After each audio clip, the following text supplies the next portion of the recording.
जब भी हम कोई नया फोन खरीदते हैं या कुछ दिन यूज कर लेते हैं उस फोन को, तो हम कुछ मिस्टेक्स कंटिन्यूअसली करते रहते हैं उस फोन पे।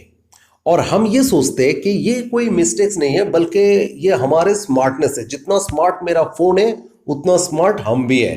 तो हम उस मिस्टेक्स को कंटिन्यूअसली अपने मोबाइल फोन के करने रखते हैं।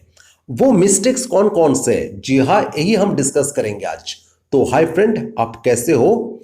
और चलिए देखते हैं वो मिस्टेक्स कौन कौन सी है।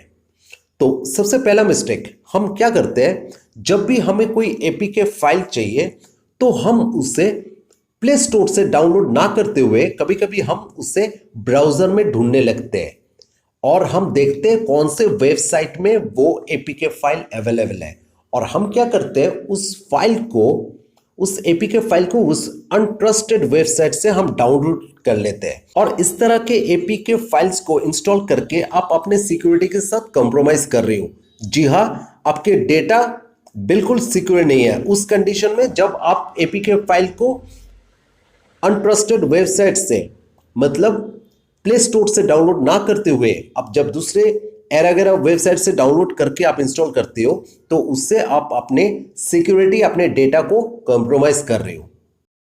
सेकंड मिस्टेक, नया फोन खरीदा नहीं और पहले उसमें एक बैटरी सेवर को डाउनलोड करना है। हमें एक बैटरी सेवर इंस्टॉल करना है। क्यों करना है? क्यों? हमें अपने मोबाइल फोन के बैटरी को बढ़ाना है। मतलब जैसे कि जो बैटरी आपका एक दिन चलने वाला है, बैटरी सेवर को डाउनलोड करने के बाद जैसे ये 10 दिन चलने वाला है, बिल्कुल नहीं। इससे कोई भी बैटरी सेव नहीं होता है, बल्कि ये बैटरी सेवर आपके मोबाइल फोन के बैटरी को और ज्यादा खर्चा करता है। जी हाँ, बैटरी सेविंग तो दूर की बात है, ये आपके बैटरी कंजम्पशन को और बढ़ाता है और आपके प्रोसेसर के ऊपर प्रेशर भी आता है। तो हमें कोई भी बैटरी सेवर को डाउनलोड करने से हमें बचना चाहिए, क्योंकि ये हमें बैटरी की कोई भी सेविंग करने वाला नहीं है, बल्कि उल्टा बैटरी को खर्चा करने वाला है। थर्ड मिस्टेक, जी हाँ, हम क्या करते हैं, हम अपने मोबाइल फोन में, एंड्रॉयड फोन में हम एंटीवायरस को डाउनलोड कर लेते हैं। क्या जरूरत है भाई एक एंटीवायरस की? आपके मोबाइल में है क्या, इतना क्या है कि एक एंटीवायरस को इंस्टॉल करना है? जी नहीं, मैं ये नहीं बोल रहा हूं कि एंटीवायरस बिल्कुल काम के नहीं होते। हाँ, कभी कभी वो थोड़ा मोड़ा काम कर लेता है। जैसे कि अगर आप कोई एपीके फाइल को इंस्टॉल कर रहे हो आपके मोबाइल फोन में, तो ये आपके एंटीवायरस बता देगा कि वो कितना सेफ है, कितना सिक्योर है। हाँ, थोड़ा मोड़ा, वो भी पूरी तरह से आप उस पर ट्रस्ट नहीं कर सकते हो। तो ये एंटीवायरस बिल्कुल काम की नहीं है, बल्कि ये एंटीवायरस हमारे मोबाइल में कंटिन्यूअसली रन होने लगते हैं और ये आपके बैटरी कंजम्पशन को इंक्रीज करता है, आपके डेटा को खर्चा करता है, आपके प्रोसेसर पे प्रेशर आता है। तो क्या जरूरत है एक एंटीवायरस की? हाँ, अगर उस एंटीवायरस को आप कंप्यूटर में यूज करते हो, विंडोज ऑपरेटिंग सिस्टम है वहां पे, आप वहां पे यूज करते हो, ये मानते हैं। बट एंड्रॉयड में एक एंटीवायरस की बिल्कुल जरूरत नहीं है। नेक्स्ट मिस्टेक हम करते हैं, जब भी हम नया मोबाइल फोन खरीदते हैं या मोबाइल फोन कुछ दिन यूज करने के बाद हम क्या करते हैं, उसमें एक मोबाइल क्लीनर को डाउनलोड करके इंस्टॉल कर लेते हैं। मोबाइल क्लीनर को क्यों इंस्टॉल किया हमने? क्योंकि हमें अपने फोन को फास्ट, सुपर फास्ट, मतलब रॉकेट की तरह फास्ट हमें बनाना है, ताकि हमारा फोन फास्ट फास्ट काम करे। और यकीन मानो दोस्तों, ये क्लीन मास्टर या ऐसे कुछ ऐप से आप अपने फोन को क्लीन नहीं कर रहे हो, बल्कि आप क्या कर रहे हो, जब हम एक ऐप को ओपन करते हैं हमारे मोबाइल पे और नेक्स्ट टाइम जब ओपन करते हैं तो फोन क्या करता है हमारा, वो पहले ओपन किया हुआ ऐप को इस तरह से स्टोर करके रखता है ताकि सेकेंड टाइम जब आप उस ऐप को ओपन करोगे तो आपके बैटरी या डेटा को उतना खर्चा होने नहीं देता है आपका फोन। जी हाँ, आपके फोन बहुत ज्यादा स्मार्ट है, उसको पता है किस ऐप को किस तरह से हैंडल करना है। तो जबरदस्ती किसी ऐप को क्लीन करके दूसरे ऐप को लाना बिल्कुल स्मार्टनेस नहीं है। हमारा एंड्रॉयड फोन ऑलरेडी बहुत ज्यादा स्मार्ट है, हम जितना सोचते हैं उससे कहीं गुना ज्यादा स्मार्ट है। कहने का मतलब यह है कि हमारे फोन को फास्टर या स्पीड बढ़ाने के लिए हमें कोई क्लीन ऐप की जरूरत नहीं है।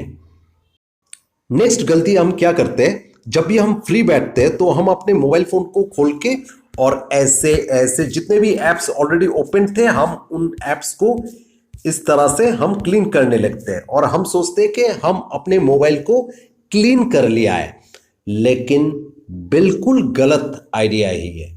हमें ऐसे क्लीन नहीं करना चाहिए। एक्चुअली क्या हुआ था, जैसे आपने देखा, मैंने अभी कुछ एप्स जो मैंने लास्ट फ्यू आवर्स में मैंने ओपन किया था, उस ऐप को सारा मैंने अपने मोबाइल से हटा दिया और मैं सोच रहा हूं कि मैंने अपने मोबाइल को क्लीन कर दिया है।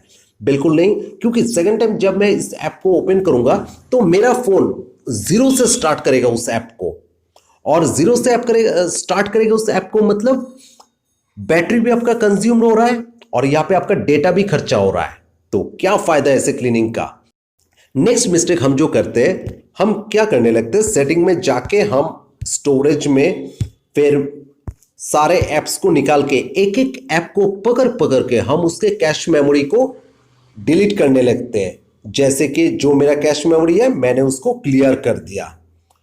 इस तरह से हर एक ऐप को निकाल के आप अपने कैश मेमोरी को क्लियर करने लगते हो और आप सोचते हो कि आपने कैश मेमोरी को डिलीट कर दिया, मतलब आप अपने फोन पूरी तरह से क्लीन है और ये दौड़ने के लिए रेडी है। बिल्कुल नहीं, सेम जो मैंने आपको प्रीवियसली बताया था, हम अपने मोबाइल को स्लो कर रहे हैं उल्टा, क्योंकि जब नेक्स्ट टाइम आप उस ऐप को ओपन करोगे तो वो ऐप जीरो से स्टार्ट होगा और एज यूजुअल बैटरी भी ज्यादा खर्चा होगा, प्लस आपके डेटा भी खर्चा होगा। तो इस तरह से कैश मेमोरी को क्लियर करने से बचे। नेक्स्ट मिस्टेक हम क्या करते हैं, अगर चार्जर खराब हो गया या काम नहीं कर रहा है तो हम क्या करते हैं, लोकल कोई भी दुकान से हम चार्जर खरीद लेते हैं। 150 रुपए से कोई भी एक चार्जर उठा लिया और अपने मोबाइल को चार्ज करने लग गए। उससे हम अपने मोबाइल फोन के बैटरी को या मोबाइल फोन को डैमेज कर रहे हैं। तो हमें ऐसे चार्जर से बचना चाहिए। मैं आपको ये नहीं बोल रहा हूं कि आप अपने फोन के बॉक्स के साथ जो चार्जर आया उसी को आप यूज कीजिए, बल्कि आप दूसरे कोई भी ब्रांड का चार्जर आप खरीद सकते हैं, लेकिन आप ऐसे ब्रांड का चार्जर खरीदे जो ब्रांड रियली ट्रस्टेड है। मार्केट में बहुत सारे चार्जर अवेलेबल है जिसमें लिखा हुआ है सैमसंग, जबकि वो बिल्कुल सैमसंग के चार्जर नहीं है, वो सारे फेक चार्जर्स हैं।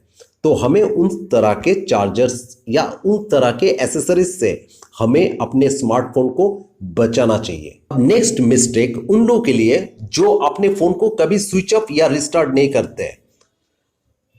हाँ, ये जाहिर सी बात है कि आपका फोन स्मार्ट है और स्मार्टफोन से जितने भी स्मार्टनेस आप लेना चाहते हो आप ले सकते हो, लेकिन स्मार्टनेस को भी या स्मार्ट डिवाइस को भी थोड़ा सा रेस्ट की तो जरूरत पड़ता है। जी हाँ, इसीलिए कभी कभार आपके मोबाइल फोन को थोड़ी देर के लिए स्विच ऑफ रखना या रिस्टार्ट करना बल्कि एक स्मार्टनेस है। नेक्स्ट मिस्टेक की बात करें तो कभी कभी हम अपने आप को एक सॉफ्टवेयर इंजीनियर या हार्डवेयर इंजीनियर समझ लेते हैं और यूट्यूब से वीडियो देख के हम अपने मोबाइल फोन को रूटिंग करने लगते हैं। जी हाँ, मोबाइल फोन को रूट करना सच में खतरनाक है, मतलब आप अपने मोबाइल फोन को बर्बाद कर रहे हो। मैं ये नहीं बोल रहा हूं कि आपको रूट नहीं करना चाहिए। अगर आपको पता है कि ये रूटिंग है क्या और रूट करके आप क्या करने वाले हो, तब आप रूट कर सकते हो, अदरवाइज ये रूटिंग करना बिल्कुल समझदारी नहीं है। नेक्स्ट मैं जो बताऊंगा वो है, हम क्या करने लगते हैं, हम कोई भी कस्टम रोम को हम डाउनलोड करते हैं किसी भी वेबसाइट से और हम वो कस्टम रोम को इंस्टॉल करते हैं हमारे मोबाइल फोन के, जो मोबाइल फोन बिल्कुल फंक्शन कर रहा है, कोई प्रॉब्लम नहीं उस मोबाइल फोन में, लेकिन हम उसके अपीयरेंस को चेंज करने के लिए हम उसमें कस्टम रोम को इंस्टॉल करने लगते हैं। लेकिन ये कस्टम रोम को इंस्टॉल करना बिल्कुल समझदारी नहीं है, क्योंकि जो इस फोन के मैन्युफैक्चरर है उनको जो ऑपरेटिंग सिस्टम बेस्ट लगा वही ऑपरेटिंग सिस्टम आपके मोबाइल फोन में ऑलरेडी उन्होंने इंस्टॉल करके दिया हुआ है। तो आप उस ऑपरेटिंग सिस्टम को चेंज करके जब भी कोई दूसरे कस्टम रोम को इंस्टॉल करोगे तो उससे आपके फोन में कोई फायदा नहीं होने वाला है, बल्कि आप उसमें कुछ लैग आपको नजर आएंगे। अब नेक्स्ट मिस्टेक की बात करेंगे, जब भी हम कोई ऐप को डाउनलोड करके इंस्टॉल करते हैं तो इंस्टॉल करने के बाद वो ऐप हमसे कुछ परमिशन मांगता है और हम बिना देखे बिना सोचे समझे हम उस सारे परमिशन को हम ग्रांट करने लगते हैं। बिल्कुल मत कीजिए ऐसा। जब भी आप कोई डाउनलोड ऐप इंस्टॉल करते हैं तो इंस्टॉल करने के बाद आप देखिए समझिए कि वो ऐप की सही में क्या उसकी ज़रूरत है, जो परमिशन वो मांग रहा है। अगर ज़रूरत है, अगर आप सोचते हो कि ज़रूरत है, आप परमिशन को ग्रांट करो, अदरवाइज उस ऐप को अनइंस्टॉल कर लो। जैसे कि मैं अगर एक एग्जांपल की बात करूं, चलो कि मैंने एक सिंपल सा म्यूजिक प्लेयर डाउनलोड किया। म्यूजिक प्लेयर डाउनलोड करने के बाद अगर वो म्यूजिक प्लेयर मुझसे मेरा गैलरी का परमिशन मांगता है, जहाँ पे मेरा फोटोज और वीडियोस स्टोर्ड है, अगर उसका परमिशन मांगता है तो मैं क्यों दूं? क्योंकि उसको तो कोई ज़रूरत ही नहीं है फोटोज या वीडियो के साथ। तो इस तरह से जब भी आप कोई ऐप को डाउनलोड करते हो तो आप देखो ये कौन कौन से परमिशन को मांग रहा है और उस हिसाब से आप परमिशन को ग्रांट करो। अदरवाइज उस ऐप्स को आप अपने मोबाइल फ़ोन से निकाल फेंको। तो ये था वो कुछ पॉइंट्स जो हम डेली बेसिस में अपने फ़ोन के साथ करते रहते हैं। उम्मीद करते हैं ये सारे मिस्टेक्स हम आगे नहीं करेंगे और मिलते हैं नेक्स्ट वीडियो पे। Thank you.